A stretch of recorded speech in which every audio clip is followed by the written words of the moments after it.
Today's story is proof that betrayal doesn't just come from the person who broke your vows.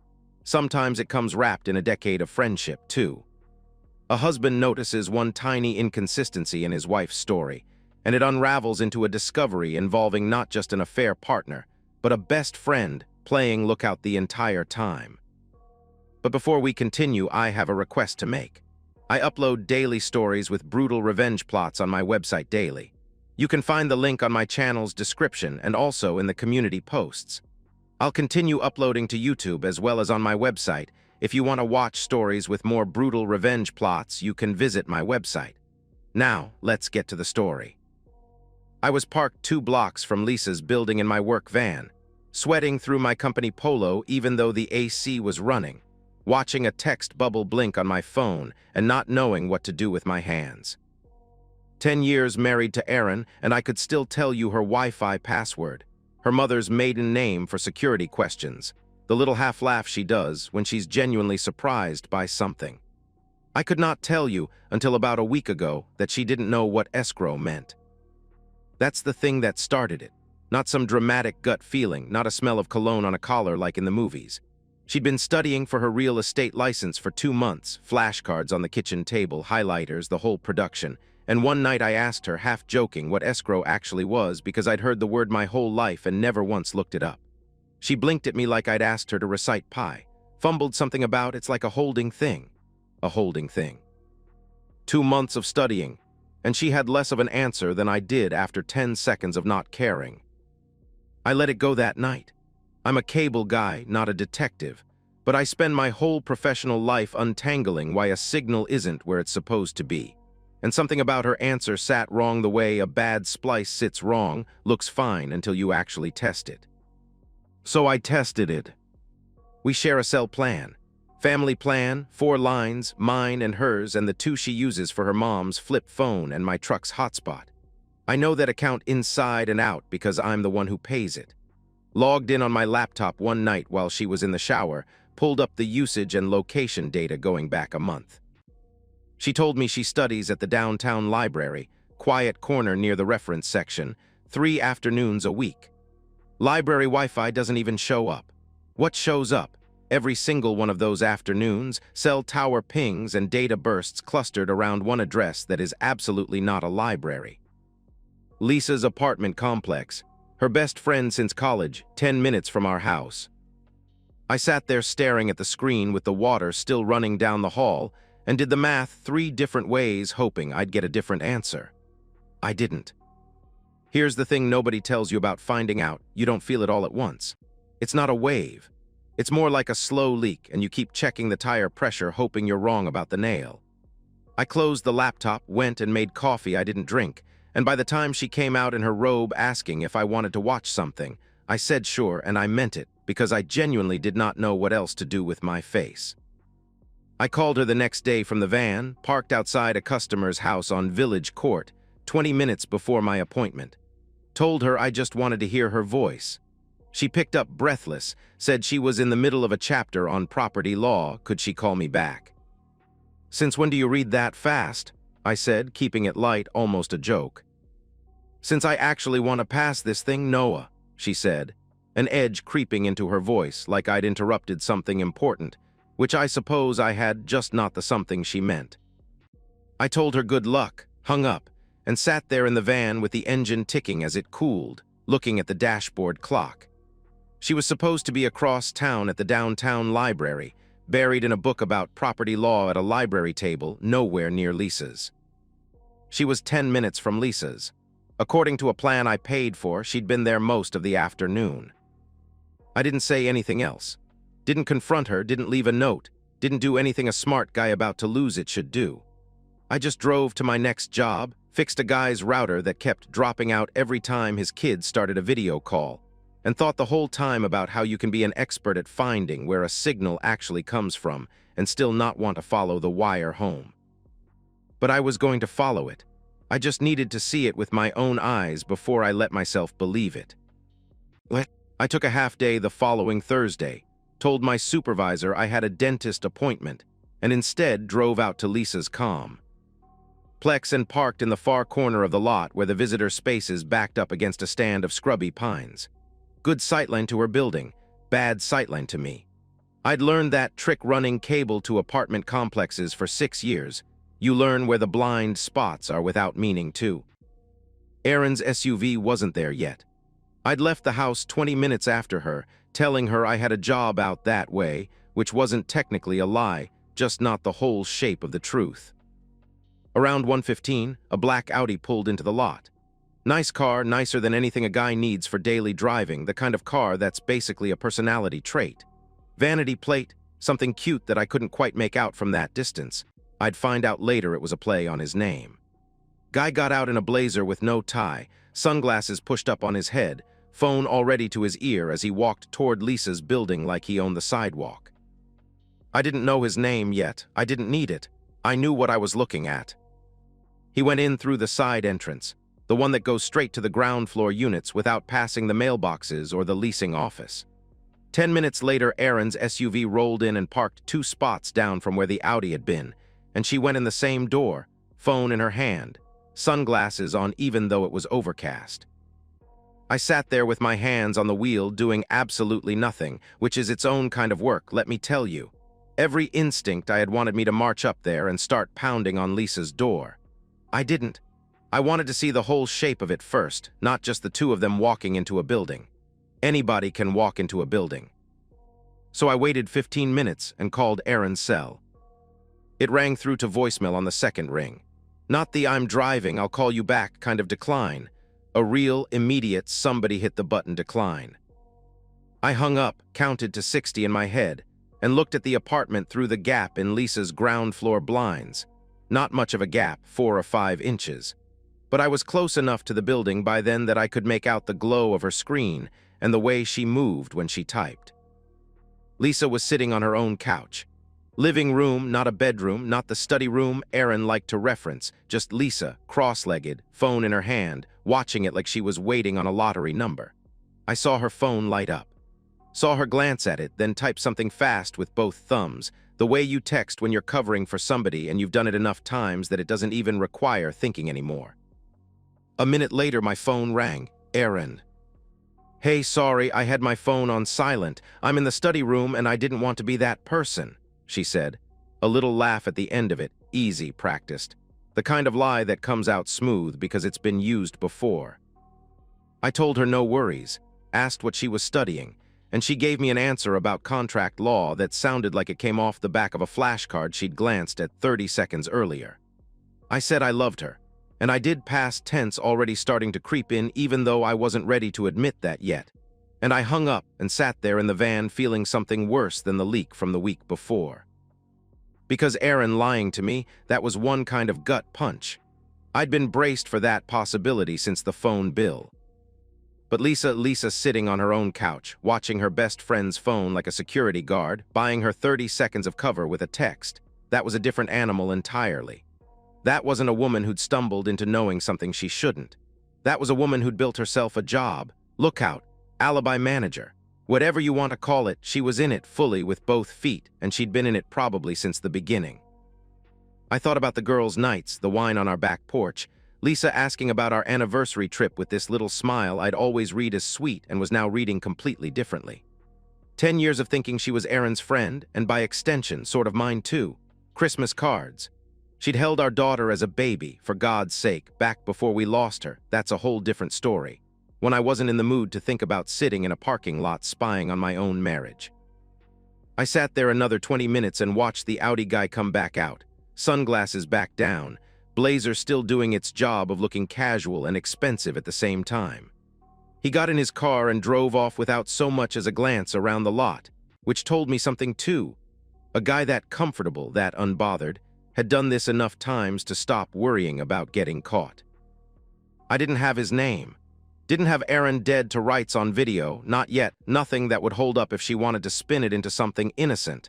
A study group, a friend visiting, whatever story she'd cook up if I came at her too early with too lit. TLE. What I had was worse and better at the same time. I had a lookout. I had a system. Two women running interference for each other, and one absent husband who had absolutely no idea his own living room had turned into a staging ground. Mark, Lisa's husband, worked out of state most weeks, home every third weekend if that. Good guy, far as I knew. We'd grilled together a handful of times, talked about nothing much, sports and gutters and whatever. He had keys to that apartment.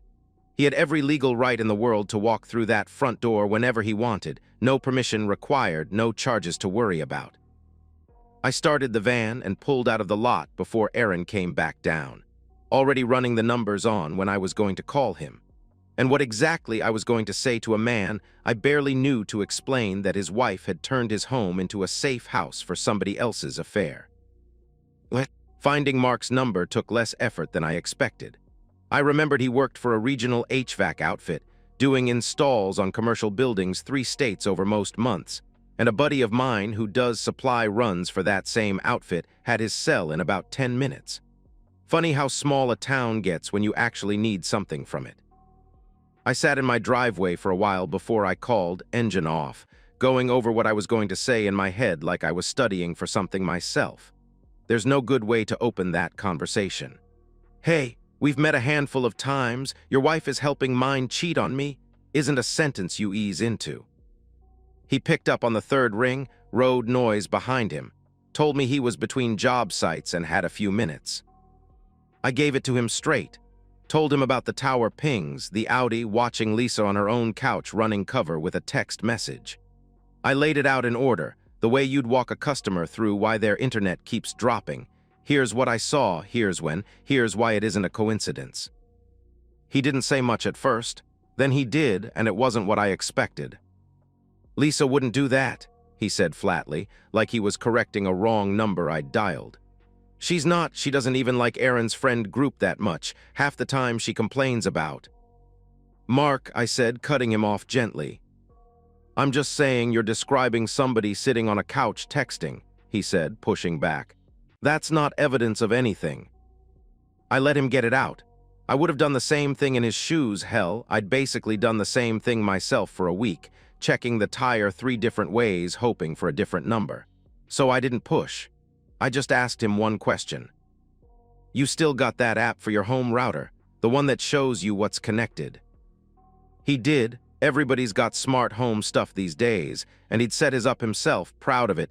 Showed me once at a cookout how he could see every device on his network from his phone, even 3 states away. I told him to pull it up. Told him to look at the connection history, not just what was on right now, and check for anything he didn't recognize. There was a long quiet on the line.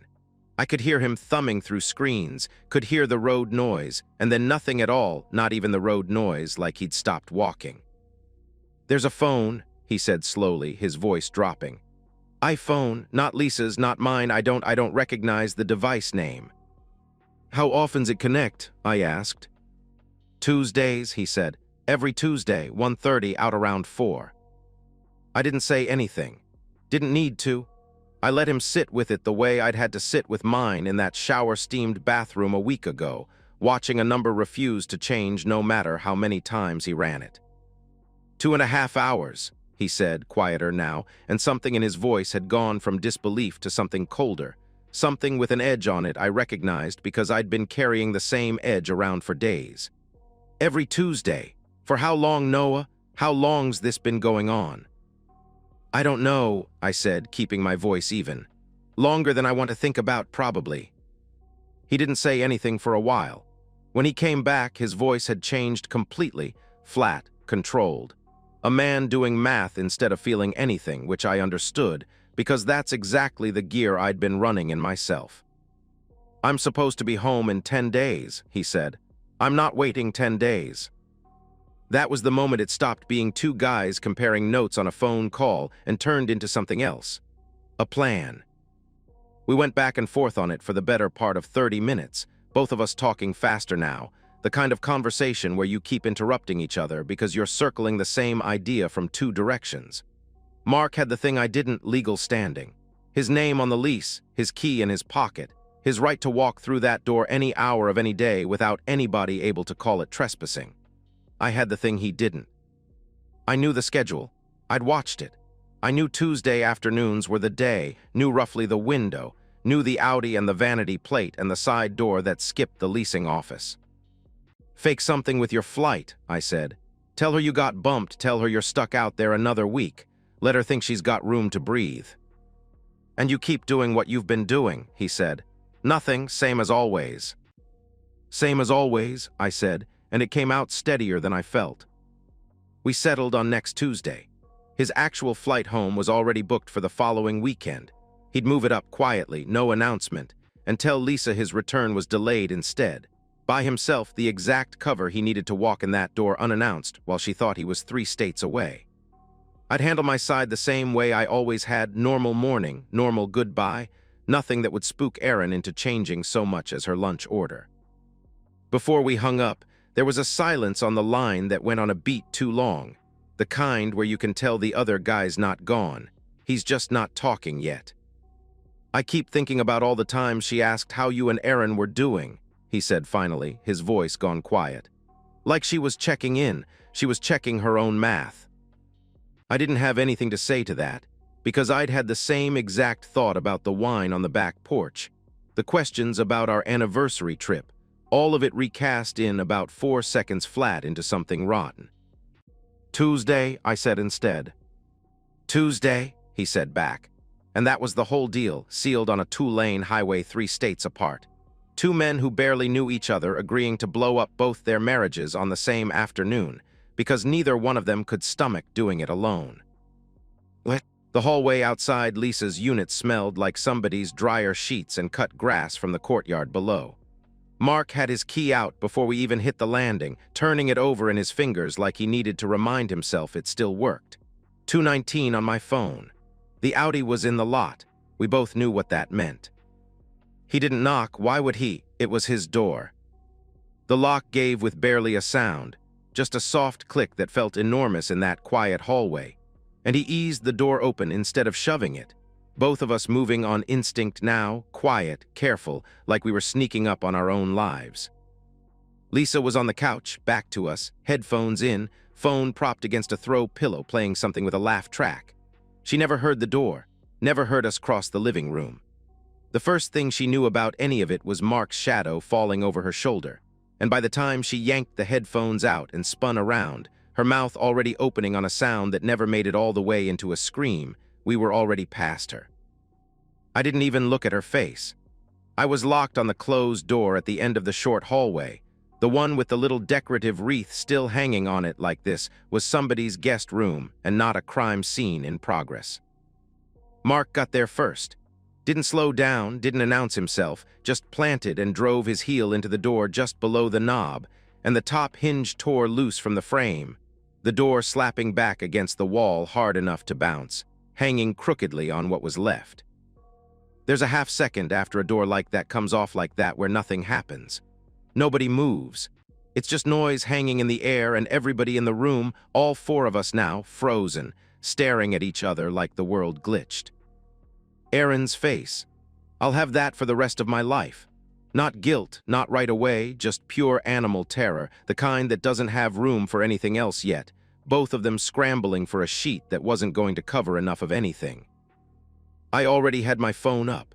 Wasn't even a decision at that point. My thumb found the camera icon on instinct, like my hand had been rehearsing it longer than my brain had. "Noah," Erin got that far and nothing else, her voice breaking off. The guy, I still didn't know his name, wouldn't for another few minutes made the mistake of moving first. Not toward us. Toward the nightstand, some half-formed idea of grabbing his phone or his pants or God knows what, and Mark was already across the room. I'm not going to dress it up. It wasn't clean, it wasn't a movie. Mark grabbed him by the arm before he was even fully upright, and the guy swung wild, caught nothing but air, and Mark's fist landed square on his jaw and knocked him sideways into the dresser hard enough to rattle the lamp off it. The guy came up bleeding from the mouth, tried to get his hands up, and I got 1 and 2 low into his ribs, and felt him fold around it and go down onto one knee gasping for the wind that had just left him. Nobody said a word through any of it. That's the part that surprised me later, thinking back, no shouting, no speech, just breath. Ing and the wet sound of a fist landing, and somebody's knee hitting carpet. Erin was screaming now, actually screaming, and Lisa was in the doorway with both hands over her mouth. And then Erin was clawing at my arm, nails digging in, trying to pull me off, and I shrugged her off the way you'd shrug off a coat sleeve. Barely felt it, all my attention still on the guy on the floor. We got him by the ankles. Half dragged, half carried him out of that room, him twisting and grabbing at the doorframe once, catching nothing, his bare skin squeaking against the hardwood in the hallway, blood from his mouth leaving a thin trail behind him that somebody was going to have to explain to a landlord eventually. Lisa was screaming now too, both of them, a wall of noise, Erin shouting my name over and over like it was the only word she had left, Lisa shouting for Mark to stop, stop, please stop, and neither one of us stopped. We hauled him past the couch, past the busted door hanging off its remaining hinge, and Mark got the front door open while I still had a fistful of the guy's arm, and between the two of us we put him out into the public hallway with about as much ceremony as taking out the trash. He hit the carpeted floor out there hard, rolled, came up on one elbow with blood running down his chin and one eye already starting to swell, completely naked in a hallway with two other doors on it. And I remember some distant part of my brain registering that this guy's whole life had just become a story people were going to tell at parties for years. "Stay the hell out," Mark said, the first words either of us had spoken since the door came off, his voice quiet done.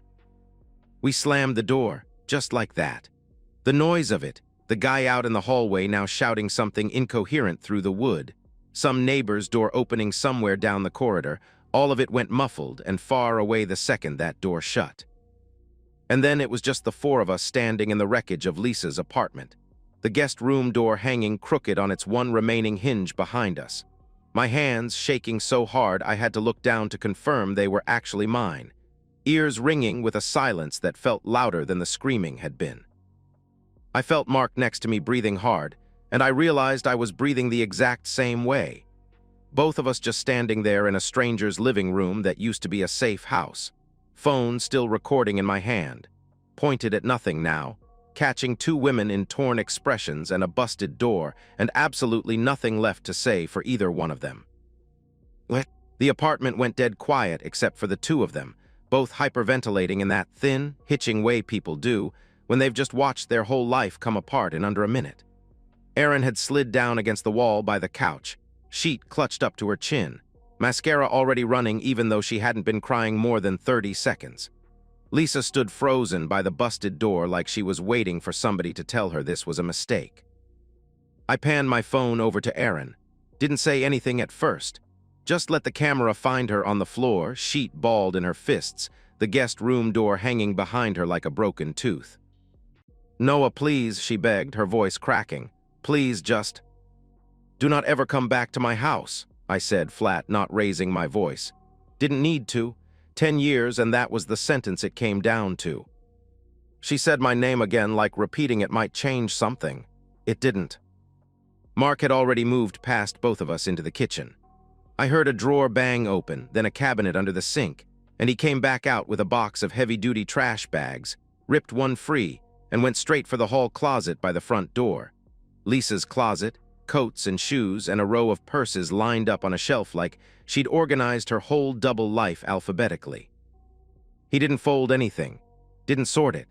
He just swept his arm across the shelf and stuffed it all into the bag, coats crushed in on top of shoes, purses jammed down the sides, and when it was full, he twisted the top and dropped it at Lisa's feet hard enough that she flinched. "Pack the rest yourself," he said, his voice stripped of everything. "You've got 5 minutes." "I didn't cheat," Lisa said, her voice gone high and fast, the sound of somebody trying to talk their way out of a math problem that had already been solved. "I didn't do anything, Mark. I never touched anybody. I was just—" "You were just what?" he said, cutting her off, his voice going quieter instead of louder, which was worse. "Sitting on my couch, running interference, texting her a warning every time his phone rang. You knowingly turned my home into a brothel, Lisa. You sat here every Tuesday and watched somebody's marriage burn down 2 rooms over and you helped fan it." "That's not, I was protecting my friend," she started, desperate now. "Get the fuck out," he sighed. And that was the whole conversation. I didn't have much more to add to mine. Erin was still on the floor, still working through some version of an apology that hadn't found its shape yet. And I just held the phone steady and let her see herself on the screen, the sheet, the mascara, the guest room door behind her. Because some part of me wanted her to know exactly what this looked like from the outside, since she'd apparently forgotten while she was living it. We got them dressed, or close enough to it, and walked them out into the hallway, where the guy, still nameless to me at that point, still bleeding a little from the mouth, sitting against the far wall with one hand pressed to his ribs, looked up at the two of them with an expression that had nothing left in it but misery.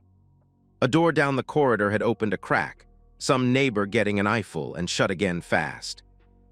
"You can figure out rides," Mark said, to nobody in particular, and shut the door.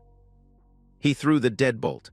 The sound of it was almost anticlimactic after everything else, one small metal click. And on the other side of it, 3 people who 10 minutes ago had a plan for how their Tuesday was going to go, now standing in a hallway with nothing.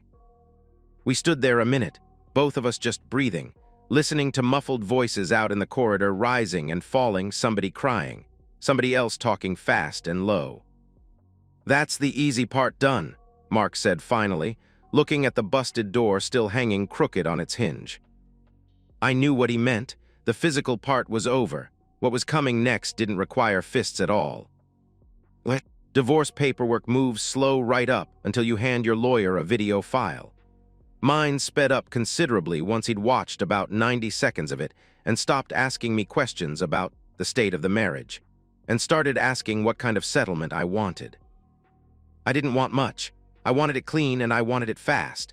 Erin's attorney took one look at the footage, time-stamped, unedited, 4 minutes of a door coming off its hinges and everything after, and stopped fighting for anything beyond the bare legal minimum. No spousal support. No drawn-out fight over the house. She signed what was put in front of her because there wasn't a version of a courtroom where that video played well for her, and both lawyers knew it. Mark ran the same play with Lisa, quieter about it, but just as final. He didn't need a settlement fight either. She'd never had her name on much to begin with. What actually ended her more than the paperwork was the story getting out. It didn't take long. A building full of neighbors who'd seen a bloody, naked man dragged into a hallway isn't a building that keeps a secret. And by the time the divorce was final, Lisa's friend group, the same women who used to fill our back porch with wine and laughter about nothing, had quietly stopped inviting her to things. Turns out nobody wants to be seen with the woman who ran Lookout. The AP was a different kind of loose end, and I wasn't going to leave him hanging without a bow on it. The Audi's plate got me his name inside a day. A buddy who does insurance work ran it for me, no questions asked once I told him why. Real estate agent, mid-30s, decent little headshot on his brokerage website, big friendly smile, the kind of smile you put on a bus bench ad. Married. Wife's name was Danielle. 2 kids going by the family photo on his Facebook, both under 10. I thought about that for a while before I did anything with it. Not about him. I'd stopped thinking about him the second Mark's boot hit that door. About her. About whether she deserved to know, and I decided pretty quick that she did, because somebody not knowing what I hadn't known was the whole reason any of this happened in the first place. I emailed her through the brokerage's general contact form, kept it short, said I had information about her husband she'd want to see in person, and named a coffee shop. I half expected her not to show. She showed early, sitting ramrod straight at a corner table, already looking at me like she'd guessed roughly what this was before I sat down. I didn't do small talk. Didn't think she wanted any, and I sure didn't have any in me. I just set a flash drive on the table between us and slid it the last few inches with 2 fingers. "Everything's on there," I said quietly. "Raw file, nothing cut." She didn't ask what it was, didn't ask why I had it or what it had cost me to get it. She just picked it up, turned it once in her fingers like she was weighing it, and said, "Thank you," in a voice so calm it was almost unsettling, like I'd handed her a spare set of keys instead of the end of her marriage. I never heard from her directly again, but word travels in a small enough real estate community. And word was that Danielle didn't cry, didn't scream, didn't do any of the things people expect from a wife who just found out. Sheila. Wired up inside a week. Filed for full custody and got it. Video evidence doing exactly what video evidence does in a family court when there's no ambiguity left to argue. She went after everything, the house. His half of a retirement account he apparently thought was untouchable, even his interest in the brokerage. By the time it was done, he was renting a room somewhere on the far side of town. His name quietly scrubbed off the agency's website, showing houses for a competitor 2 counties over because nobody local wanted their listing associated with him anymore. Mark and I still talk sometimes. Grab a beer, don't say much about that Tuesday afternoon anymore, don't need to. There's a version of a friendship that gets built out of the worst day of both your lives, and it turns out that's still a friendship worth having. I think about the escrow question sometimes. How something that small, a woman not knowing a word she claimed to be studying, turned out to be the loose thread that unraveled 4 separate lives. I don't feel bad about pulling it. I just wish I'd noticed I was holding it sooner.